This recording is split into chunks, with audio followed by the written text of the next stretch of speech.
Okay. 10, consider and take appropriate action regarding the duties of a public officer, Greg Wilson, as they relate to incompatibility with another public office. Let me make this one real quick. When Jennifer directed Pam to go look at this initially, Greg knows this. I didn't like the fact either. He certainly didn't. I didn't like the fact that it was done without his knowledge.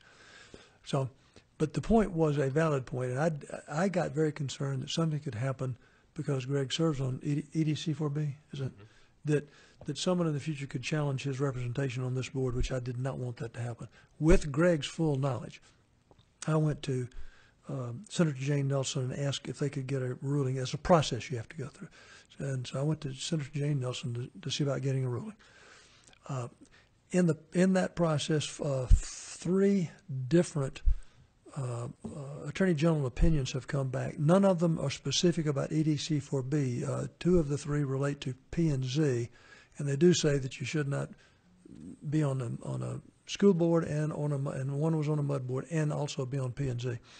So I was in a discussion at AWBD 2 months ago, talking to 2 of the advisory attorneys there, and they had an idea that I thought solved this. And I talked to Greg about it, so he was, fully aware of that. I was going to bring this forward, and that was that let the attorney for the mud and let the attorney for the town just get together, and the 2 attorneys can figure this out. They can look at the language, and they should be able to agree among themselves, and then it's basically over and done with. They said if you continue to go for the AG ruling, you're looking at 6 to 9 months, and you're just going to be in limbo, and Greg's going to be in limbo. So I've already talked with Tom Class. He has agreed that the town's attorney would be glad to talk with us, and so therefore I'm making a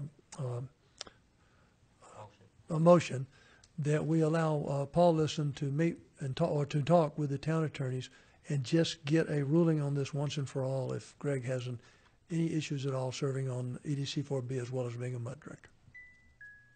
Second. Okay, I have a motion by Director Thomas, a second by Director Hayes. Any discussion?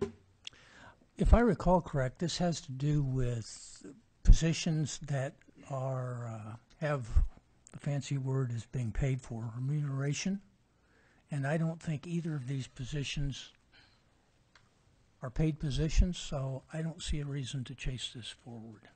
Bill, the 3 AG rulings, none of them talked about remuneration. They all had to do with serving on a position. One was a mud director serving on P&Z. Neither one of them paid positions, and the ruling was that they couldn't do it. Okay. And so, and look, I'm trying to do 2 things, and that's all. And look, Greg and I have talked about this from the very beginning. Number one, my first priority is I want to protect his position here. I don't want someone to come back at a later date and say he can't serve because he's doing that. If it's not an issue, in hopefully a relatively quick conversation between Paul and the town's attorney will solve this thing for us.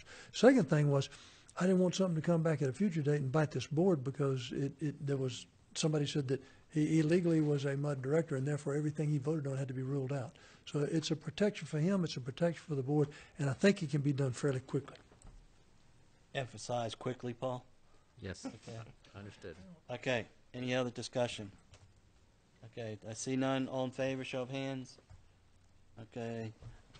Director Hayes, Director Thomas, Director Wilson, and myself, 4, all opposed. Director Rose opposed. It passes. Okay. We're moving on to